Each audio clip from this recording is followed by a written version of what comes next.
These goals are the blueprint set by the UN to achieve a better and more sustainable future for all. They address the global challenges the world faces, including those related to poverty, inequality, climate change, environmental degradation, prosperity, and peace and justice. In other words, economic development, social development, and environmental protection form the three pillars of the sustainable development. Earth observation from space is a cost-effective way of obtaining unbiased and essential data on the physical world. Decision makers use this information to understand trends, evaluate needs, and create sustainable development policies and programs in the best interest of all populations. On the other hand, the space industry is emerging as one of the most lucrative industry globally. It is valued at $360 billion in 2018 and is projected to reach $558 billion by 2026. So there is a strong potential out there for universities, for startups, for innovation, for academia, for all the stakeholders. So the demand for nano-satellites and reusable launch vehicle systems is anticipated to be driven by the massive investment made by countries like US, China, Russia, and the European Union in the development of next-generation satellite systems, and the large-scale procurement of such systems by countries like India, Japan, and South Korea. Ladies and gentlemen, Morocco is not alienated from space technologies. Recently, it has embarked on an ambitious space program, which started by the two Mohammed VI A and B satellites program. These satellites are destined to mapping and land surveying activities, regional development, agricultural monitoring, prevention and management of natural disasters, monitoring changes in the environment and desertification, as well as border and coastal surveillance. The first satellite was placed into orbit about a year ago, and the launch of the second one is scheduled for tonight. It is really a pure coincidence that this launch is taking place during our Space Week. We only knew about it during the last few weeks while the organization work for this event started several months ago.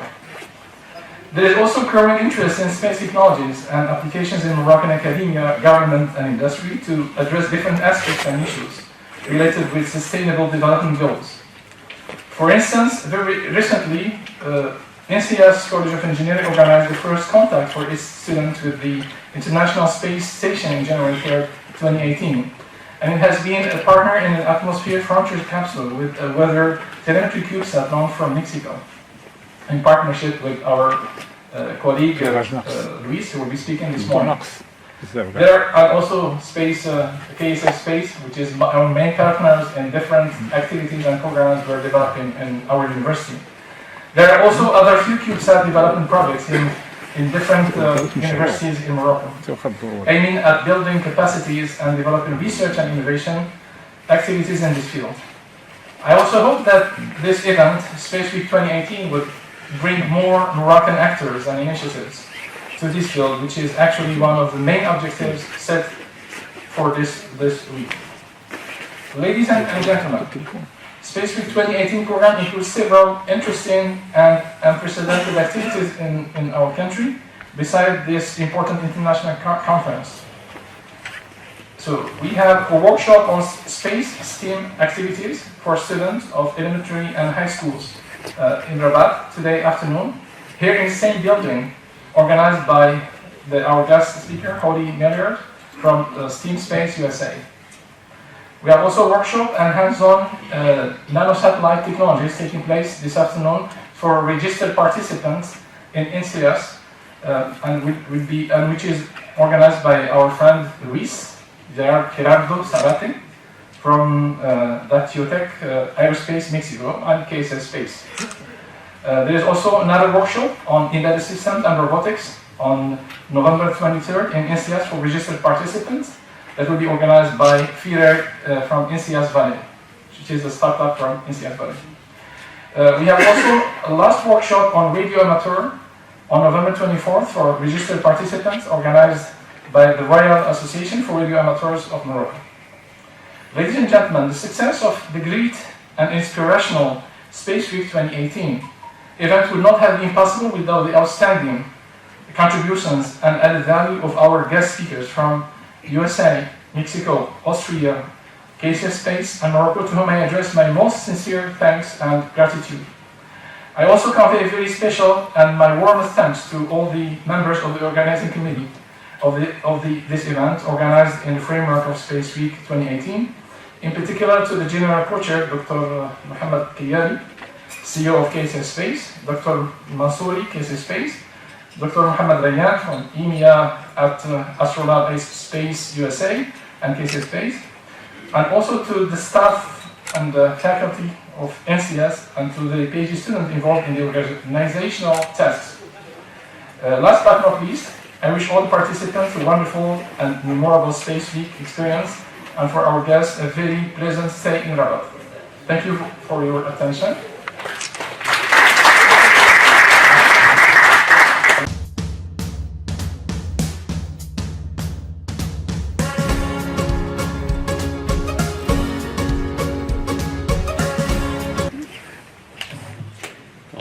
Okay, I'm so sorry. Anyway, so we are a non-profit organization founded in the UK. It's actually 2.5 years old, but we're doing a tremendous job with exciting and amazing products and services. We have over more than 200 members across the world. And all the members are really volunteering members. And most of the members are coming from aerospace industry, like NASA, ESA, SpaceX, different universities and aerospace schools as well. Guest space activities and products that we do provide. We have a small satellite building consulting. This is our first activity, which is we are trying to develop and encourage universities across developing countries to develop space missions for small satellites. The second activity, we have an R&D department, and today we will be announcing the Satori project, which should be given by Ronnie. And the second service we have is the NAP certifications, the nano-Satellite Engineering Proficient certification, the world's first small satellite certification accredited by aerospace agencies and aerospace companies. And Jacob, he will be presenting a speech. We have a recorded video for Jacob. He's the NAP officer in the US from the Department of Defense. And he will be given the Satori project in collaboration with 2 more companies in the US. Of course, we have a launch services. We have a contract with 4 companies in US and Europe and Soyuz from Russia. And finally, we have the mnsat International Conference. And of course, we have the mnsat workshop. And by the way, we will be announcing the next workshop, the mnsat International Workshop. In Fas, it's a city just close to here, like 3 hours. By University of Privé de Fas, private University of Fas, they will be hosting the international workshop. And of course, they will be. We are trying to develop with them their first small satellite mission. And this is something that was the mnsat previous version last year, 2017, and we did like a small model rocket. This is actually KCS Space Brazil and India. We have different chapters. We provide training and seminars in India, Brazil, and very soon we will be presenting a seminar workshop in Jordan. So this is actually the CubeSat, we deliver CubeSat from India. So there's this mission. KCS Space, actually, we have different chapters. We have in US and UK, Brazil, Singapore, Italy, India, and Japan, and Mexico through our partners. And finally, we have the KCS Space Morocco. And by the way, by 2019, we will be establishing the IEEE Aerospace chapter in Morocco. So this is going to be most probably the first chapter in aerospace by IEEE across MENA region. Should be here by next year. And I have a quick presentation, video presentation. Yeah.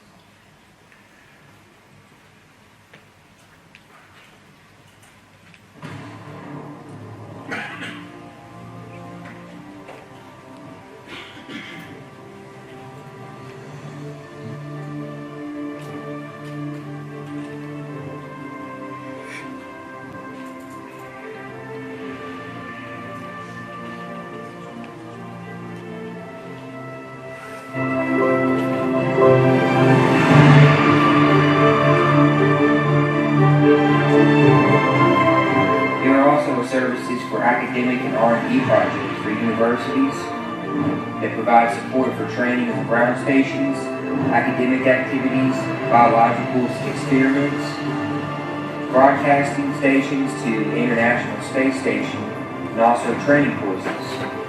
There is also the world's first nano-Satellite Engineering Professionals Project certificate. You can ride and share along opportunities and network of international engineers, professionals, and also business, researchers, and scientists across the world.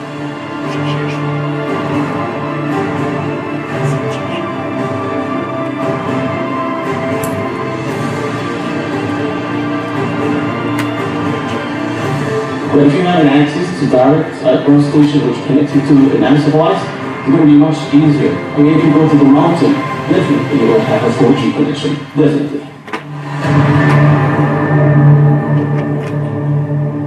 That was our promo video, but also I have another video, which is the satellite.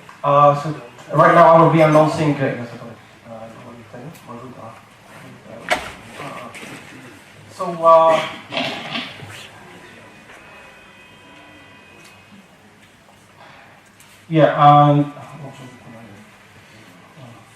So this is actually in collaboration with two more companies in the US.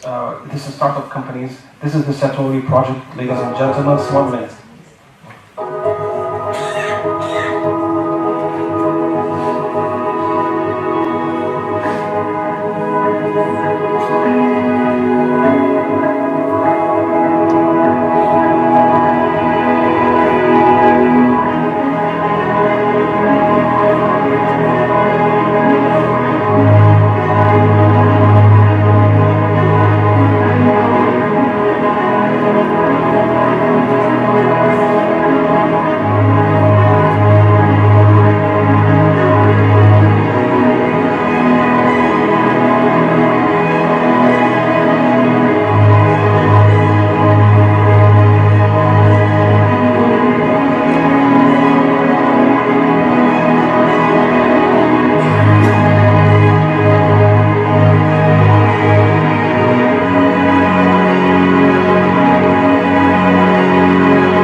So again, Satori will be presented by Ronnie, our R&D officer from Los Angeles. We have a recorded video, and technically will be covered by Mr. Rian. So thank you and welcome, and I'm Seth. Good morning, and thank you to Dr. Saidi and Dr. Kayali for the great presentations. My name is Mohammed Rayyan. I am from Astrolab Space. I'm the Middle East and North Africa Director. And I am very happy to be here this morning. And next, I would actually like to present to you Mr. Rick Donaldson. And the reason I am pausing is I have to rearrange his presentation again. Please bear with us. Like I said, there's nothing abnormal about this. It is very expected. We are in the communication business. We might have difficulties in the beginning, but once we get going, we never stop.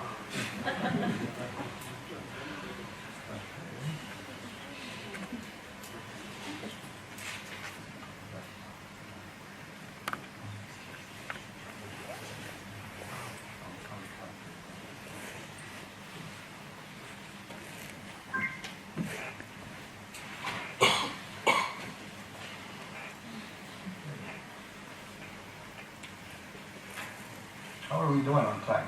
Anybody know?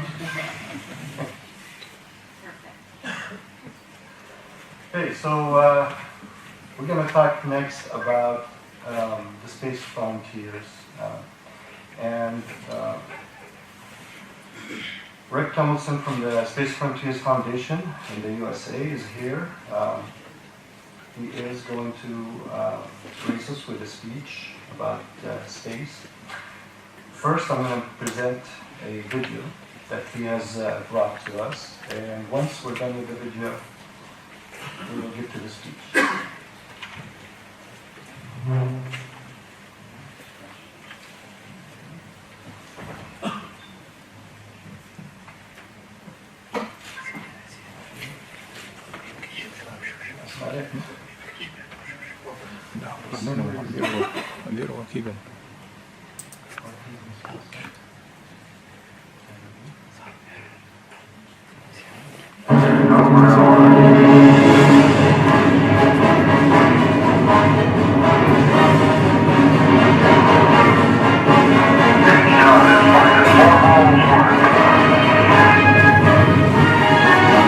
Spent billions of dollars waiting on them when they got there, and just as they got there, everybody got color television sets, and they got to the moon. It was pretty well black and white.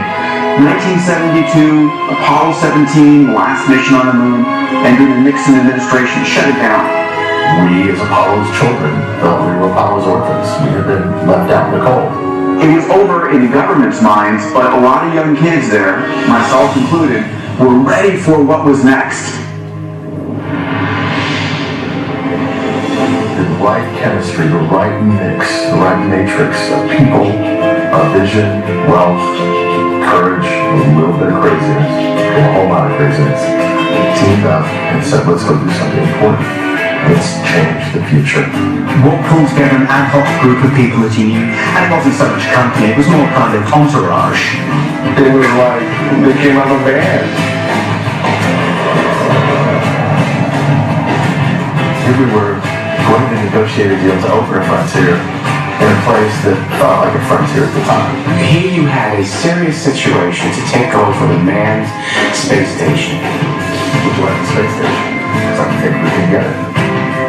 We had a mega business plan that was going to grow into probably the biggest business plan ever. The audacity of leasing a 130-ton space asset and privatizing it is the realm of science fiction. The pressure was incredible. The Russians were being squeezed hard by the United States government to take the mirror out. Gus said, you're a doomed man if you do this. They're going to come after you with everything they got.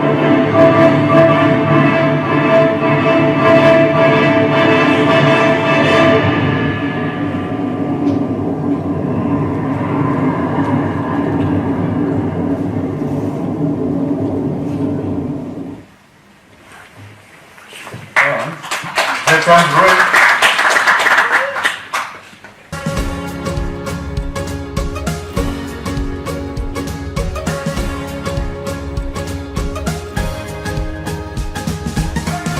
Thank you. You're very welcome. Like I said, thank you. Assalamu alaikum. I want to be very clear. I had my conference, this conference, New Worlds in Austin, Texas, on Saturday night. I had a very important guest. I had a guest named Jeff Bezos from Amazon. He was sitting in the audience, and our machine broke. It happens everywhere. We may be able to build rockets and go into the universe, but we cannot get the PowerPoint to function here on the Earth. Maybe the aliens will help us figure that one out. So I'm going to talk to you about several things, but I did want to show my conference. If you're around next year in November, we would love to have you come to Austin, Texas. Texas is like America, but we're not quite the same. We're a different country, sort of. We have a very interesting party called the Space Cowboy Ball. We give out awards in support of education, and we dress up in funny clothes about the future. I'm here with Jeff, who's receiving the Space Cowboy Award. So I'm going to talk to you a little bit about several different things. I'm going to talk fast. I hope you speak a bit of English, because I do not speak French, and I certainly don't understand Arabic very well. You know, a little bit. But I want to try and help you understand the big picture. I'm not going to talk about CubeSats, except for just a moment. Instead, I'm going to talk about what's going on in the big world of what is happening in space, what the potential is. So let's go. This is what you call lichen. Lichen is a small living system that grows anywhere. And all lichen does is live. It just lives. If lichen makes more lichen, that's a goal. That's a home run, as we call it in America for baseball. That's the win. All it has to do is live and make more lichen. This is my little girl, my daughter. A couple of years ago, she's 6 years old now. This is the very first time in her life she ever touched a flower. First time. In the moment before she touched the flower, and the moment after she touched the flower, she became a different being. She changed. And in the moment as she reached for the flower, that was the moment of being alive. I'll come back to that in a moment. So this is crazy. The idea that people will go into space someday and they will mine asteroids. This is nuts. Absolutely crazy. On the other hand, there was a time when people were certain that if you went more than 40 kilometers an hour on a train, your head would explode. That was a crazy idea. Who would ever do that? Or this. You're going to climb into a little thing that's made some wires and some canvas, and there's a thing at the back, and it's going to burn, and the propeller's going to spin, and you're going to fly through the air like a bird. You're absolutely nuts. That's insane. Who would do that? Somebody's going to walk on the moon? Come on. No. Can't happen. But we did it. Now, the future is a very big picture. And forgive me, I have a couple of opinions here, but the world in the future is not going to remember this stuff. This guy will go away someday. Hopefully soon.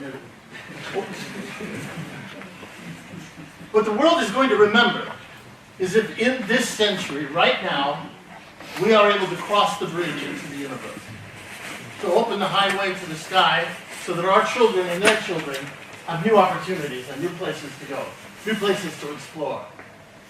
Now, there was a moon race back in the 60s, and we won. That's okay. Everybody transformed. It was an amazing period. But at the end of it, when we finished, all we left behind was flags and footprints in the sands of the moon. What's interesting, though, is something else was left behind.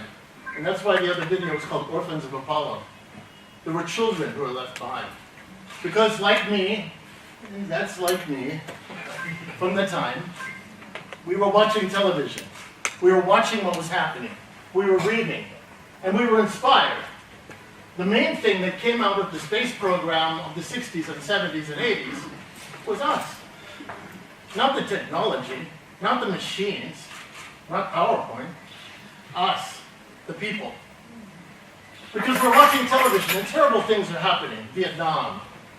But at the same time, Galileo is going out into the solar system. We can do anything. But then you flip the channel on the television and we hear about the war, the Cold War.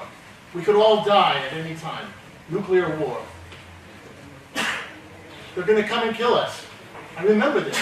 We used to have drills where we would hide under the desk, as if that would help you. But then you had Star Trek. Very exciting. Captain Kirk. And people driving around on the moon. Star Wars. Han Solo. Flying on the Falcon. I don't know how many of you know that in SpaceX there's a rocket called the Falcon. That's not an accident.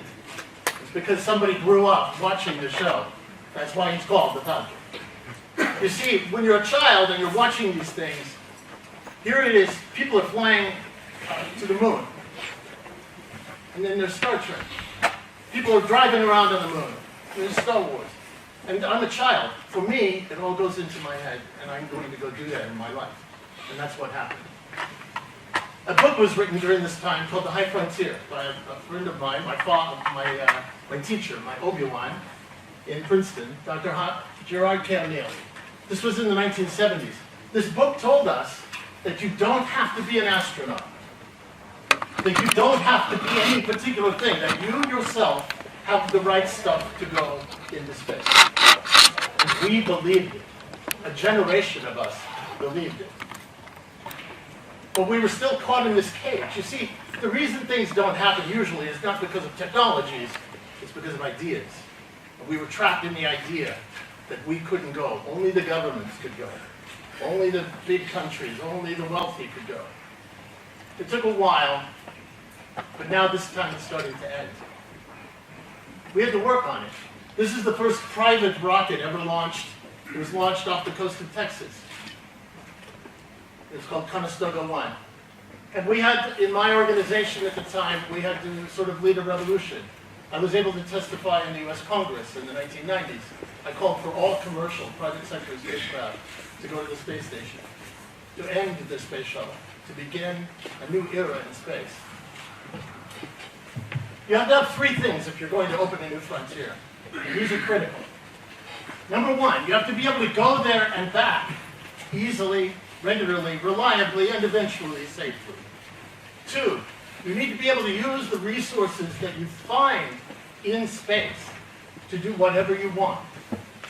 And three, you need governments that either support you or stay out of the way so that you can do the job. So, there's actually a video here, but I don't know how many of you remember this. But this is the landing, the SpaceX landing. It was amazing. They flew into space, and then they brought parts of the rockets back down to the ground so they could reuse them. Because imagine if you tried to fly, as I just did, from the US to Morocco, and then they had to take the plane, they threw the pieces away. You come here, you have to build a whole brand new airplane and fly back. Nobody's going in there. So this is a very important moment in time. And there are other companies in the US, but they're starting to show up in other countries, and I'm trying to encourage that. This is Paul Allen. He helped start Microsoft. You can see how big that carrier is. It carries 2 rockets in the middle to launch into space. Virgin Galactic, Richard Branson. Sierra Nevada, not a billionaire company, but they're in Colorado. They're learning to fly as well. So it's starting to happen. We have Bigelow Aerospace, which is building habitats. I don't think so. Unless they need for audio. They do? They do? Okay. Okay, there we go. As if I wasn't loud enough. This has actually been in space for a while. He's experimenting on how to build a private space station. You have to use the resources wherever you are, wherever you find them. In the Old West, in my country, for example, this is, there was a time when the middle of the U.S. was considered the Great Desert, and you would die if you tried to cross it. In a way, this was the spaceship of the time. At the front of the spaceship, you will see it has 6 motors. These motors live on the grass. In other words, they got their propellant, their fuel, from where they were. They didn't bring it from Europe, or there would be nothing that would have happened. In fact, the spacecraft itself, the spaceship itself, is made from local materials. We also began changing the laws in the U.S. in the last few years. We got a law through Congress that was designed to help us extract resources from asteroids. I have a company called Deep Space Industries that I started, which is asteroid mining. And then we're starting to see the laws change around the world. And I want to encourage Morocco to look at this as an idea. So you don't have to be a large country or a supposedly powerful country to have an imagination, to have an ability to build the future. Luxembourg is a very small country, and they've done it. And we have some friends who are also doing it in UAE. They're passing laws right now. UAE has declared it's going to build a city for 1 million people on Mars in 100 years. Takes a while, they're getting started right now. So I want you to think of space as you would your mobile phone. You all have mobile phones, Samsung, Apple. Now I want you to think about that. That is a platform. Remember, that just started as a phone. That's all it was. But they allowed people to work on that phone and create applications. And now your phone does all kinds of things. Your phone will connect you around the world. Your phone is basically plugging you in to a global mind because you can ask it any question, it will answer. And yes, you can get some pictures of some very strange kittens. That is what happens when you allow people to access the universe of communication and create new ideas. The more minds that are allowed, the more creativity you get, the more products that are created. I want you to think about the space station that we have up there right now as a platform that allows us to actually access the real universe of the universe. Now here's the interesting part. It takes basically 2.75, 2 3/4 people to operate the space station, just to keep it running, just to keep the lights on and the air and the food.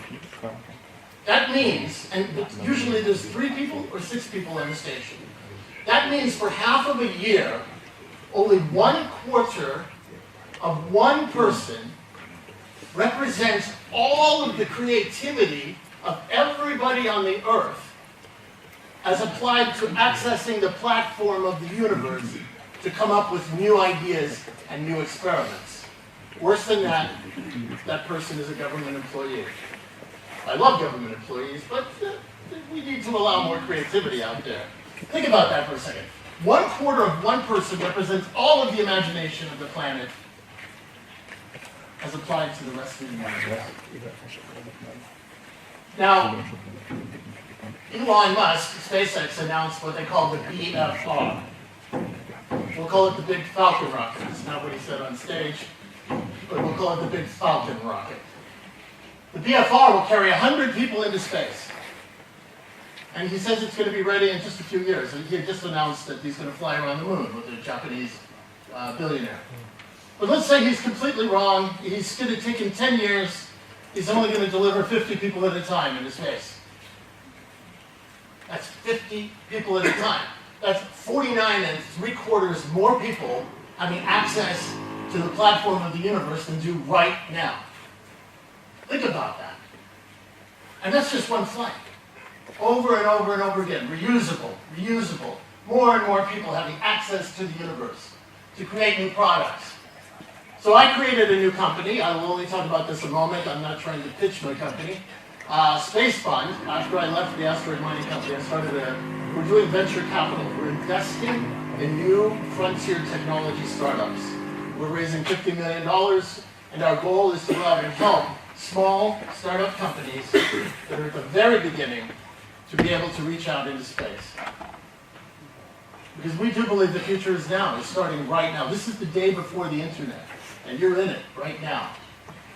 Our goal is to open space to everyone and to help everyone open that frontier. Eventually, we are actually a tokenized company. We are using the blockchain to enable people to invest in a very simple way and to have liquidity. Because the old way of investing in space, you have to put your money in and you have to wait 20 years. We want people to be able to move around and to transfer ownership over time. Maybe you want to pay for college for your kid, or maybe you want to buy a new house, maybe a new Tesla, who knows. But you want to be able to move around. That's happening. So we're joining the blockchain revolution and applying it to space. Now this is what I'm very proud of. This is some of Holly's kids, actually. What happens when we allow these minds, the minds of your kids down the street here in Rabat, in Morocco, to have the chance to go out there? What happens?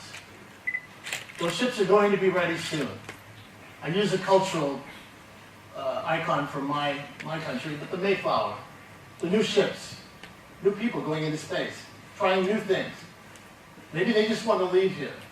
Maybe they want to go out there, do their own thing, take their religion out there. Maybe they want to hang out with people like themselves. Maybe they want to do crazy things. It doesn't matter.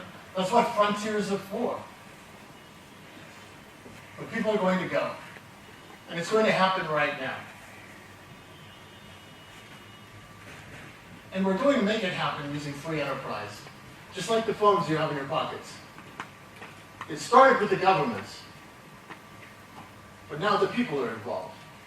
And everybody has a phone. Everybody can access the world. You can ask it any question, go anywhere, talk to anybody. Now the old idea was that only the big countries could go into space. If you weren't a big country, you could ride along. Maybe you could build some satellites and you could study the crop growth in your country. Maybe you could do some little tiny things. That's starting to change. It did begin with CubeSats. The CubeSat revolution, 10 centimeters by 10 centimeters, began the revolution in many ways.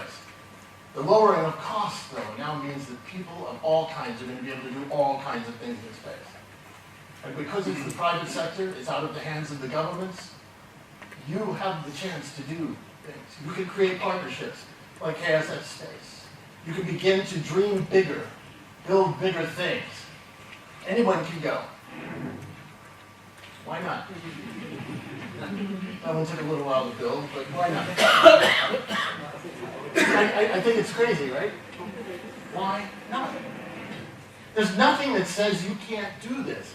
There's nothing that says Morocco has no right to go into space. No. If you empower your next generation, if your government puts the right policies in place, if you encourage, if you learn from the models of other countries that are doing these sorts of things, there is no reason that Morocco or any of the other countries in Africa could not do this. Going to the moon? Yeah. It is always on the left from behind. We have to break out of the cage. It is the psychology, not technology, that keeps us locked to the earth. We are, at this point in time, engaged in an act of creation.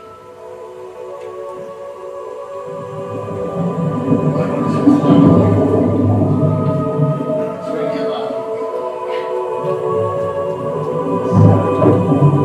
Everything I'm going to show you right now is something that can be built using modern technology. There's no beam me up Scotty, there is no Star Trek, Star Wars here. These are things we can build right now. The European Moon Village. I love the idea of a village rather than a base. People working together.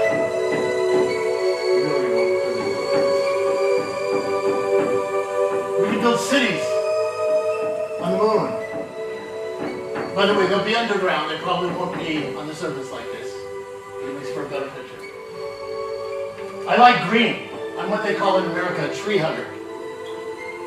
I'm an environmentalist. I like life. I want to carry life with me.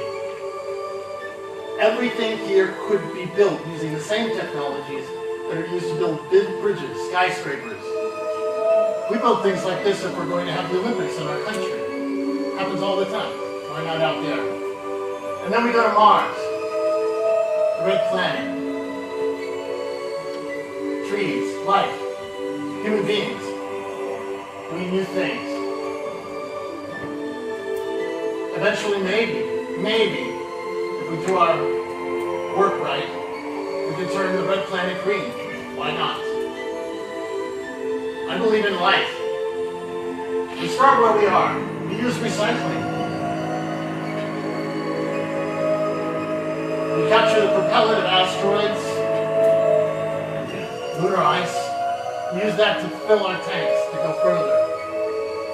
We build solar power plants, capture the light of the sun, transform it into electricity, and use microwaves to beam it back to the Earth to help save the planet from climate change.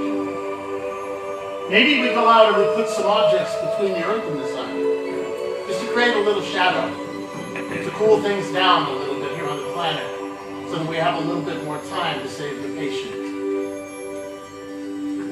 While we're doing it, we'll build the technologies to do whatever we want. Because in space, you can build anything you want. You can build it as big as you want. And you can build it anywhere you want. And you can go from there to any place you want. And think of the things we'll see. Think of the incredible things that are out there. Things we've never seen. Those places we've never touched, just like my daughter. What it'd be like to live in that moment of transformation. To live in that exact moment when she reached for that flower as an entire culture Instead of a culture that is based on war, hate, difference, we join together to explore, to learn, to share in the adventure of what's possible. It's all out there. Now there's a big secret we keep in our field. We try to talk about space as if it's something we need to legitimize. We put on our ties. I didn't wear mine today. I don't wear them very often anymore. But we put on our ties and we sit down with important government officials and we try to explain to them all of the rational reasons. Science, planetary defense, the environment, politics, strategy. We have to have the high ground in space. We can extract resources in space. Tourism, energy, and of course the economics of it. It's very important. Nobody stays until somebody pays. But let's talk about the real reasons. The real reasons.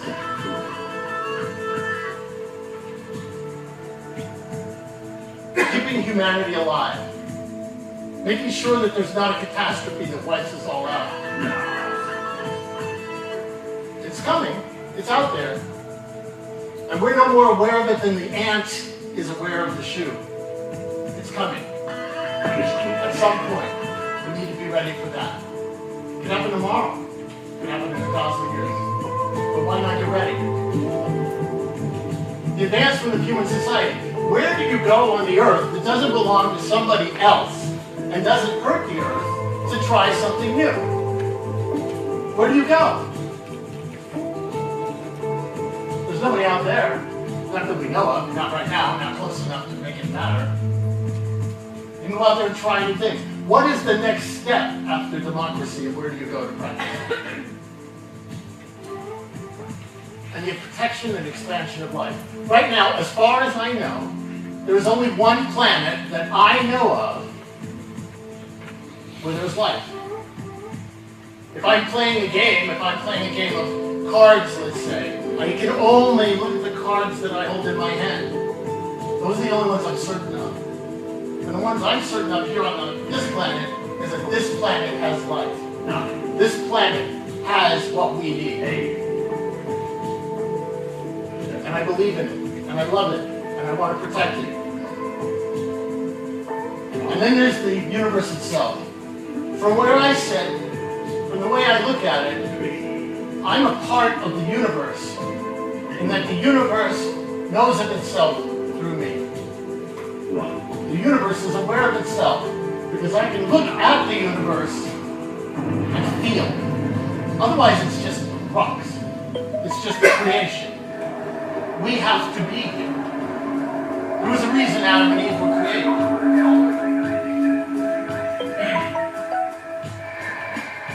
You will understand what I'm talking about.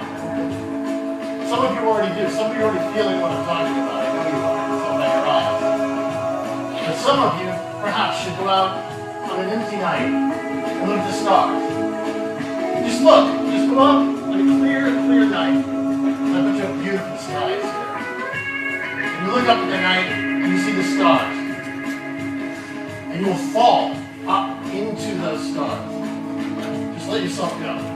Just go like that. And let yourself feel what you feel in here. There's something that calls you. There's some wonder out there that pulls you out into it. It's out there. I don't care where you're from. I don't care what your religion is. I don't care what your language is. I don't care what your politics is. This is bigger than any of that. It's out there. And it calls you. It calls us to go.